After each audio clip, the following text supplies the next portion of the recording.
Hello everyone, welcome to my channel math survey. Friend, आज मैं solve करने वाले हैं रेलवे ग्रुप डी का प्रीवियस ईयर क्वेश्चन पेपर। जैसा कि आप लोग देख पा रहे हैं, आज हम सॉल्व करने वाले हैं 17 अगस्त 2022 फर्स्ट शिफ्ट क्वेश्चन को सॉल्व करने वाले हैं, जिसमें सारे मैथ क्वेश्चन को डिस्कस करेंगे। और मैं उम्मीद करेंगे आप लोग भी अपनी ओर से पूरी प्रैक्टिस कर रहे होंगे। यदि आप हमारे चैनल मैथ सर्वे पर नए हैं तो चैनल को सब्सक्राइब करें तथा वीडियो को लाइक करें और दोस्तों के साथ शेयर करना ना भूलें। मैं सेशन को कंटिन्यू करता हूं। ये रहा आपका आज का पहला क्वेश्चन। व्यक्तियों की आयु में 30 वर्ष का अंतर है। यदि 5 वर्ष पहले बड़े व्यक्ति की आयु छोटे व्यक्ति की आयु का 3 गुनी थी, तो छोटे व्यक्ति का आयु वर्तमान आयु कितनी है पूछ रहा है। ठीक है, बहुत अच्छा क्वेश्चन है एज का। तो हम क्या जानते हैं, बड़े व्यक्ति को मान लेते हैं एक्स। ठीक है, बड़े व्यक्ति का एज को एक्स मान लेते हैं और छोटे व्यक्ति को एज को वाई मान लेते हैं। तो दोनों का डिफरेंस क्या बोला है, 30 साल का है, यानी 30 साल का दोनों का डिफरेंस है। इसको इक्वेशन 1 मान लेते हैं। ठीक है, हम 1 से 2 स्टेप में सॉल्व करने का कोशिश प्रयास करेंगे। ठीक है, बोलता है दूसरा लाइन में बोलता है क्या, यदि 5 वर्ष पहले, तो हम क्या करेंगे, एक्स में भी 5 साल पहले करेंगे। ठीक है, और वाई में भी, यानी छोटा व्यक्ति को क्या माने हैं, वाई माने, इसमें भी 5 साल को प्रीवियस यानी पीछे करेंगे। ठीक है, 5 साल पहले की बात हो रही है। क्या बोलता है कि छोटे व्यक्ति की आयु की 3 गुनी, यानी बड़ी व्यक्ति का आयु क्या हो जाता है, छोटे व्यक्ति से 3 गुना हो जाता है। तो बड़े व्यक्ति ये मेरा है। ठीक है, बड़े व्यक्ति क्या है, ये बड़े व्यक्ति है, ये छोटा व्यक्ति है। ठीक है, यहाँ समझिए, बड़े व्यक्ति का 3 गुना हो जाता है, हमको बराबर करना है। तो 3 इसमें मल्टीप्लाई करेंगे तो क्या बराबर हो जाएगा यहाँ से। अब देखिए आगे हम सॉल्व करेंगे तो यहाँ से क्या आ जाएगा, एक्स। ठीक है, यहाँ से 3y इधर ले आएंगे तो माइनस में 3y हो जाएगा। ठीक है, मल्टीप्लाई करेंगे तो यहाँ से देख लीजिए, 3 बचेगा 15, -15, यानी यहाँ से कितना, -15 और -5। ठीक है, तो इधर जाएगा तो +5, यानी क्या हो जाएगा, माइनस का 10 हो जाएगा। ठीक है, माइनस का 10 हो जाएगा। ये मेरा इक्वेशन क्या हो जाएगा, 2 हो जाएगा। ठीक है, इसी इक्वेशन में इस इक्वेशन को हम क्या करेंगे, माइनस कर देंगे। ठीक है, इस इक्वेशन को माइनस करेंगे तो x माइनस वाई बराबर क्या है, 30 है। ठीक है, माइनस करने क्या कैसे करते देख लीजिए, माइनस करेंगे तो ये हमारा कट जाएगा। ठीक है, यहाँ माइनस करेंगे तो क्या हो जाएगा, माइनस है पहले से, तो यहाँ साइन क्या हो जाएगा, प्लस का हो जाएगा। तो यहाँ से क्या, -3y + y, यानी बड़ा का साइन क्या है, माइनस में है, -3y, और दोनों माइनस हो जाएगा तो क्या हो जाएगा, 2y बराबर, यहाँ माइनस करेंगे। ठीक है, यहाँ पहले से क्या साइन था, प्लस का है, तो माइनस करेंगे तो यहाँ से क्या आ जाएगा, -40। ठीक है, -10 -30 क्या हो जाएगा, -40, माइनस माइनस क्या हो जाएगा, प्लस हो जाएगा। 2 से काटेंगे तो क्या आ जाएगा, 20, यानी y बराबर क्या आ जाएगा, 20 ईयर्स। ठीक है, 20 ईयर्स। और यही तो हम माने हैं, छोटा व्यक्ति को क्या माने, वाई माने, तभी तो एक्स में वाई को माइनस किया। और हमको पूछा क्या, छोटा व्यक्ति का वर्तमान आयु, यही मेरा छोटा वाई व्यक्ति का वर्तमान आयु क्या आ गया, 20 years. Correct option, option number 3। वह अधिकतम संभव लंबाई ज्ञात कीजिए, वह अधिकतम संभव लंबाई ज्ञात कीजिए जिसका उपयोग करके 5 मीटर 25 सेंटीमीटर, 7 मीटर 35 सेंटीमीटर और 4 मीटर 90 सेंटीमीटर की लंबाई को पूर्णतः मापा जा सकते हैं। जब ऐसा भी कुछ होता है तो हम क्या करते हैं, चुपचाप इसको एचसीएफ निकाल देते हैं। ठीक है, लेकिन यहाँ पे क्या बोला, मीटर और सेंटीमीटर में, मीटर और सेंटीमीटर में, मीटर और सेंटीमीटर में, हमको ऑप्शन क्या दिया है, सेंटीमीटर में। तो सबसे पहले इसको कन्वर्ट कर देंगे सेंटीमीटर में। 5 मीटर 25 सेंटीमीटर को सेंटीमीटर में कन्वर्ट करेंगे तो क्या देगा, 525 क्या हो जाएगा, सेंटीमीटर। ठीक है, इसी तरह से यह क्या हो जाएगा, 735 सेंटीमीटर और 490 सेंटीमीटर। जब कोई ऐसा माप बोल दे जिससे सभी को मापा जा सके, सभी को पूर्णतः मापा जा सके और शेषफल कुछ ना बचे, तो हम क्या करते हैं, एचसीएफ निकालते हैं। तो एचसीएफ निकालने के लिए क्या करेंगे, सबसे पहले देखेंगे दोनों में से छोटा सबसे कौन है। छोटा क्या है, 490, 490 को भाग करेंगे 525 से, 525 से भाग करेंगे कितना बार में, एक बार में जाएगा 490, कितना बच जा रहा है, 35, 35 और 490। ठीक है, 35 को एक बार में देंगे तो क्या था, 35 आ जाएगा। यहाँ से कितना बच जा रहा है, 4, यहाँ बच जा रहा है 1 और यहाँ बच जा रहा है 0। 35 गुना का 70 यार 140 है, तो क्या 4 बार में चला जाएगा, तो 140 कट गया, 35 चौके 140 कट गया, यानी यहाँ से हमको क्या मिला, एचसीएफ 35 मिला। ठीक है, एचसीएफ 35। अब देखते हैं क्या इस 35 से ये कट रहा है क्या, तो एक बार इसको भी ट्राई कर देते हैं। 35 भाग कितना है, 735, 2 बार में देंगे तो क्या, 35 गुना का 70 चला जाएगा। ठीक है, माइनस करेंगे तो यहाँ 3 आ जाएगा, 5, 35 एकम का 35, यानी 35 एक ऐसा माप हो जाएगा जो पूर्णतः माप देगा। ठीक है, सभी लंबाई को पूर्णतः माप देगा, तो ये क्या हो जाएगा, 35 सेंटीमीटर हो जाएगा। और ये मेरा क्या, एचसीएफ आ गया। Correct option, option number 3। 2 तरफा यात्रा के दौरान गौरव की औसत चाल 15 किलोमीटर पर आवर है। यदि वह जाते समय प्रति घंटे 20 किलोमीटर की दूरी तय करता है तो लौटते समय उसकी चाल क्या हो जाएगी। मतलब कहने का मतलब औसत कितना दिया हुआ है 15 किलोमीटर पर आवर, जाते समय कितना है 20 किलोमीटर पर आवर की चाल से वो जा रहा है, तो आते समय क्या होगा। तो हम क्या जानते हैं, औसत दो डिस्टेंस होता है उसका औसत क्या होता है 2x y बटा x प्लस वाई बराबर एवरेज। ठीक है, एवरेज यही तो होता है। ठीक है, तो यहाँ से देख लीजिए ये हमारा जाने का चाल हो गया x और ये मेरा आने का चाल हो गया y। तो यहाँ हम चुपचाप इसको बैठा देते हैं, जैसे 2 हो गया, x क्या हो गया जाने की चाल 20, y हमको फाइंड करना है लौटने की चाल क्या थी। ठीक है, लौटने का चाल ही नहीं, वहाँ लौटने की चाल क्या है। यहाँ से x क्या हो गया 20 प्लस y, यहाँ से क्या आ गया 15, यहाँ से क्या आ जाएगा 40y। ठीक है, 40y बराबर 15 और 20 को मल्टीप्लाई करेंगे तो क्या आ जाएगा 15 दूनी की 30 यानी 300 प्लस 15y। ठीक है, 40 में 15 को माइनस कर देंगे तो क्या देगा 25, इधर आ जाएगा माइनस में आ जाएगा 25y बराबर 300। काटेंगे तो कितना बार में कटेगा 12 बार में कटेगा। ठीक है, यानी y बराबर क्या हो गया 12 किलोमीटर पर आवर, यानी उसका लौटने का स्पीड क्या था 12 kilometre per hour. Correct option option number 4।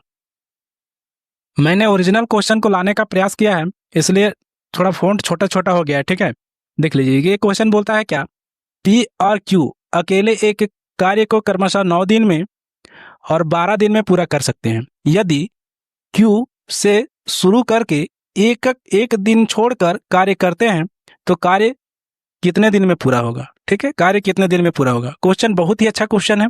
ठीक है, क्या बोलता है पी जो है कितना दिन में करता है 9 डेज में काम को कंप्लीट करता है और क्यू इसी कार्य को 12 डेज में यानी 12 डेज में काम को कंप्लीट करता है। तो हम क्या करेंगे नेक्स्ट स्टेप में दोनों को एलसीएम लेंगे।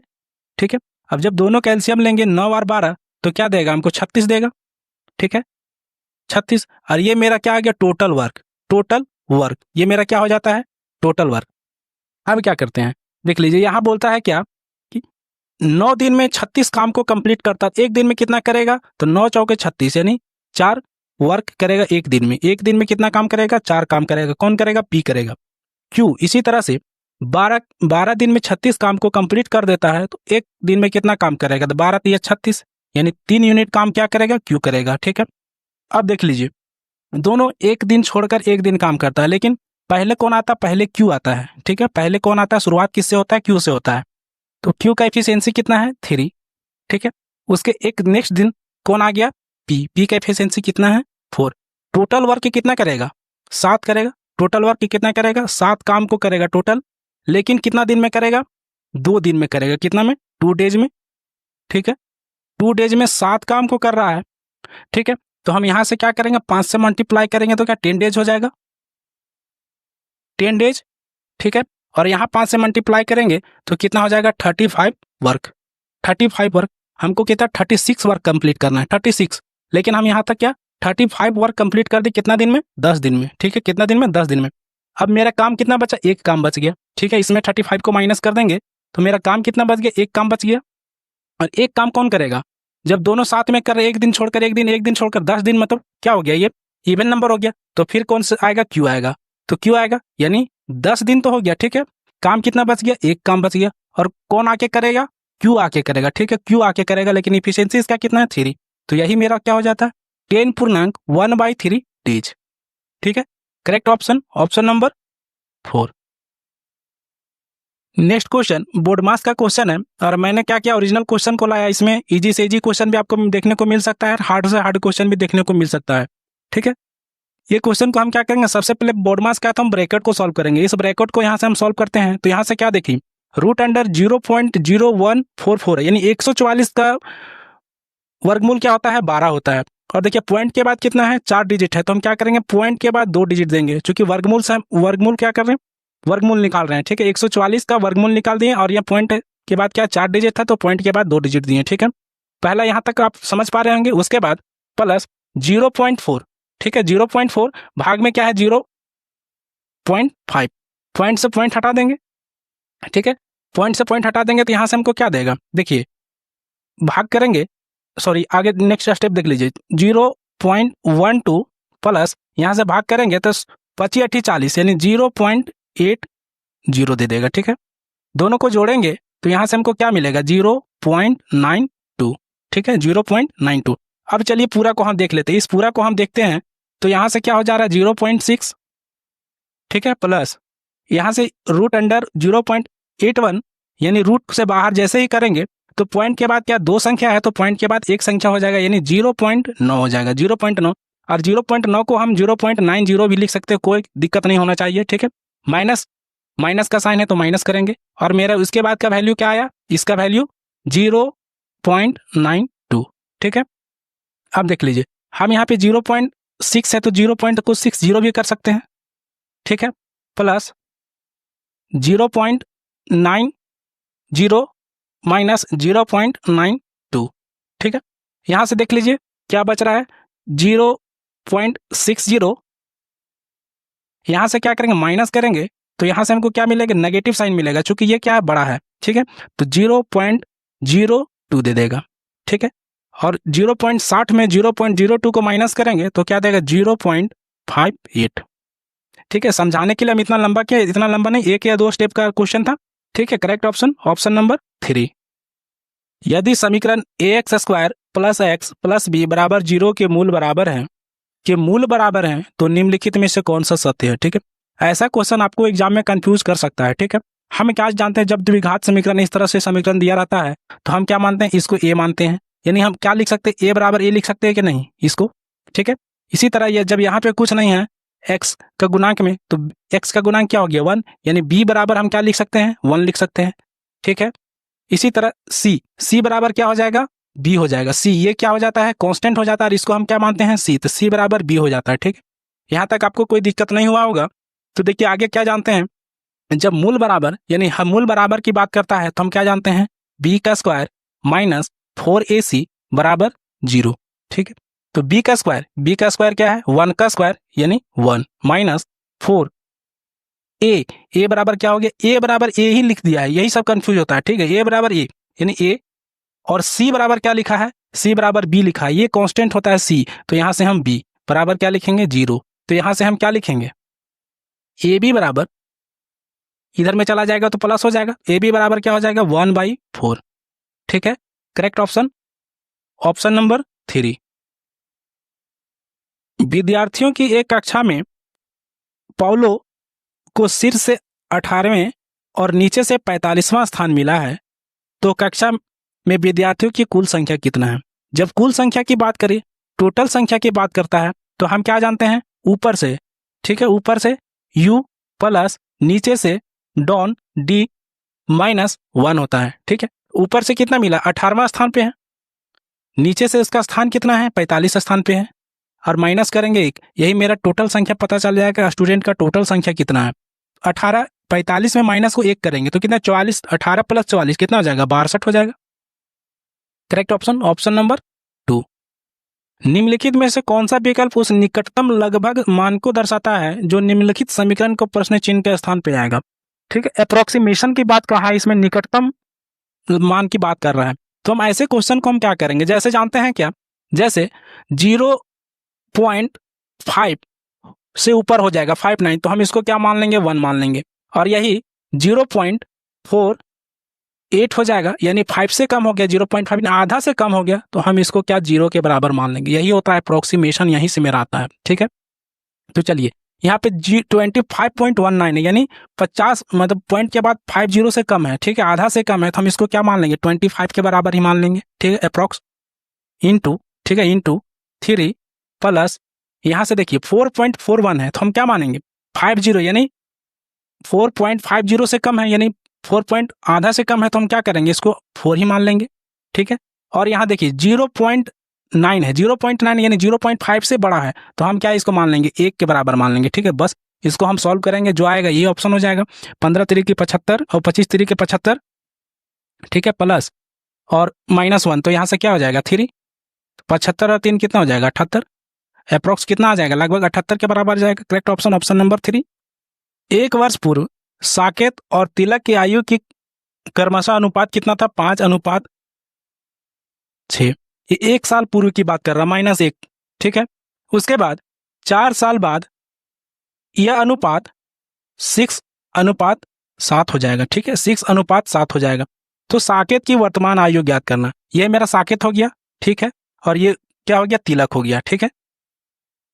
अब देखिए यहां से बोलता है 4 साल बाद, ठीक है, 4 साल बाद के बाद ये क्या मेरा अनुपात, ये हो जाता है 6:7 हो जाता है। तो यहां से दोनों का डिफरेंस क्या आ जा रहा है, दोनों का डिफरेंस क्या है, एक यूनिट का डिफरेंस है, 6 से 7 1 यूनिट। लेकिन साल में जब हम देखेंगे तो 1 साल पहले और 4 साल बाद यानी 5 साल, ठीक है, बराबर 5 साल, यानी 1 यूनिट के बराबर कितना हो जाएगा, 5 साल के बराबर हो जाएगा, ठीक है। 5 साल का डिफरेंस है, लेकिन यूनिट में क्या 1 यूनिट के डिफरेंस आ रहा है, ठीक है। तो यहां से हम देख रहे हैं कि ये साकेत का हमको एज निकालने बोला है। तो साकेत की 1 साल पहले यानी 1 यूनिट बराबर कितना है, 5 साल है, तो 5 यूनिट बराबर कितना हो जाएगा, 25 साल हो गया। 1 साल पहले का एज है, ये क्या है, 1 साल पहले का एज है। तो हम इसमें क्या करेंगे, वर्तमान एज के लिए हम 1 साल जोड़ देंगे, तो क्या हो जाएगा 26 साल। यानी साकेत का वर्तमान एज कितना हो गया, 26 year. Correct option, option number 4।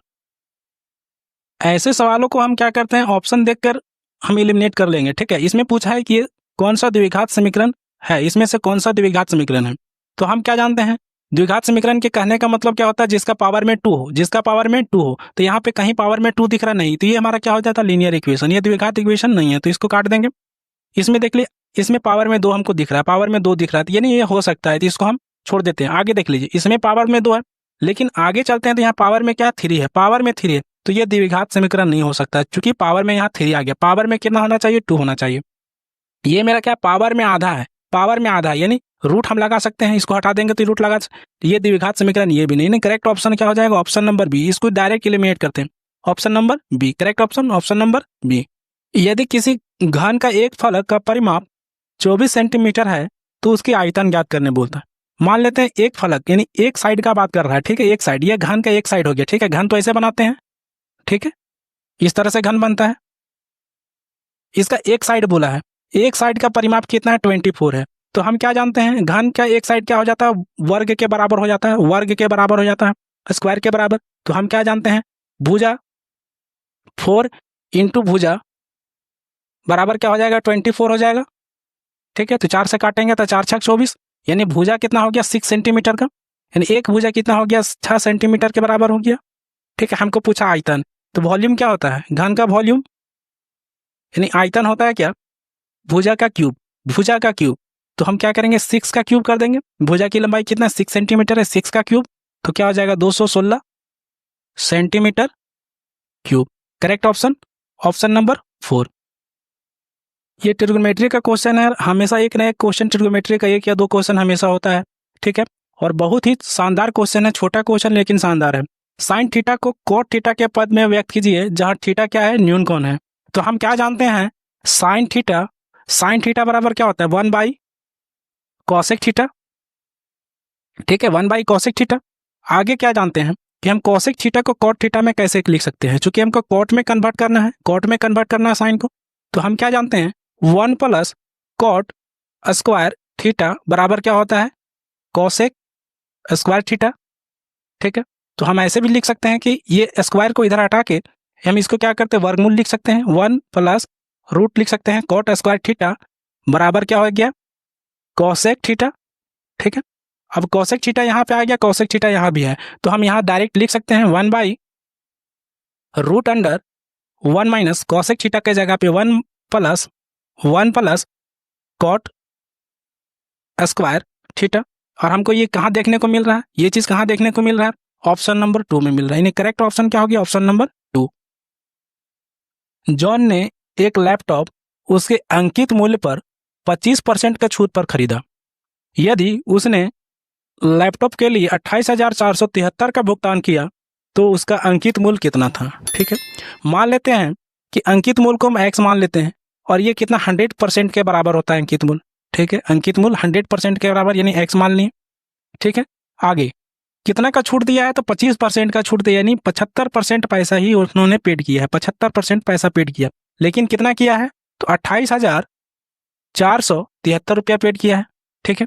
बस यहाँ से जो कटेगा उसको काट देंगे, यही मेरा आंसर निकल जाएगा, परसेंट से परसेंट हटा देंगे 25 से काटेंगे तो 4 बार में, ये 3 बार में कटेगा, ठीक है। फिर यहाँ से 3 से काटेंगे तो देख लीजिए 3 9 27, ठीक है। 3 चौके 12, यहाँ 2 बच गया, 3 9 27, 3 एकम 3, यानी x बराबर कितना आ गया 9491 इंटू 4, और दोनों को मल्टीप्लाई करेंगे तो कितना देगा 37,964, ठीक है। ये मेरा क्या हो गया, अंकित मोड़ हो गया, mark price. Correct option option number 3। निम्नलिखित में से चार्ट दे दिया है, ठीक है। 2012 से 2016 के दौरान संगठन में उत्पादन को दर्शा दिया है, ठीक है। और ये डीआई का क्वेश्चन है। यहाँ पूछ दिया है 2015 से 2016 तक के उत्पादन में हुई प्रतिशत वृद्धि कितना है, प्रतिशत वृद्धि, ठीक है। परसेंटेज वृद्धि को पूछा है तो क्या है। तो सबसे पहले 2016 में देखेंगे तो 2016 में कितना है 18 उत्पादन है, ठीक है। 18 टन की उत्पादन, यहाँ टन में दिया है, ठीक है। 18 टन उत्पादन है। और 2015 की बात किया है तो 2015 में कितना है 12 टन का उत्पादन है, ठीक है। अब पूछा है कि कितना का वृद्धि हो गया, तो यहाँ से 12 से 18 कितना का वृद्धि हो गया, प्लस 6 का वृद्धि हो गया, ठीक है। +6 का वृद्धि हो गया। तो यहाँ से हम क्या लिख सकते हैं, जब उत्पादन में वृद्धि का बात किया है तो +6 का वृद्धि हो गया। किस पे वृद्धि हो गया 2015 में कितना था 12 था, ठीक है। इंटू के का परसेंटेज निकालेंगे तो 100% कर देंगे। 6 दूनी के 12, 2 से काटेंगे तो 50 बार में, यानी क्या आ गया 50%। Correct option option number 1 50%। 20 महिलाएं एक कार्य को 15 दिन में पूरा कर सकती है, 16 पुरुष उसी कार्य को 15 दिन में पूरा कर सकते हैं। एक पुरुष और एक महिला की कार्यकुशलता को अनुपात में ज्ञात कीजिए, ठीक है। इफिशियंसी, कार्यकुशलता इन इफिशियंसी को अनुपात में पूछा है, रेशियो में क्या होगा।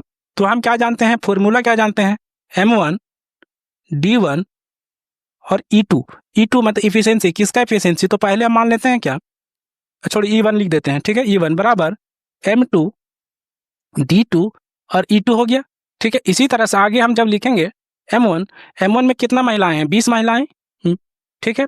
टाइम कितना ले रही हैं 15 दिन में काम को कंप्लीट कर रही। E2 यानी किनका एफिशिएंसी हो गया, वुमेन का एफिशिएंसी हो गया, वुमेन का एफिशिएंसी बराबर यहाँ से क्या M2 पुरुष कितना है 16 पुरुष है। D2 कितना दिन में काम को निपटने हैं 15 दिन में काम को ही कंप्लीट कर दे रहे हैं, ठीक है। और एफिशिएंसी यानी पुरुष है तो यहाँ से हम क्या लिखते हैं, मेल लिख देते हैं, इसको मेल, M से मेल, ठीक है। अब देखिए यहाँ से काटेंगे, जो कट जाएगा उसको काट देते हैं।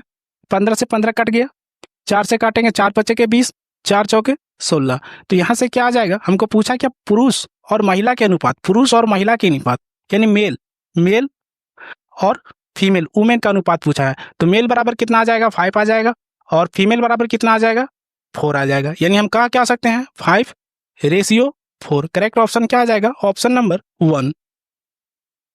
श्रीनिवास ने अभी हाल ही में अपने से 4 वर्ष छोटी एक लड़की से शादी की है।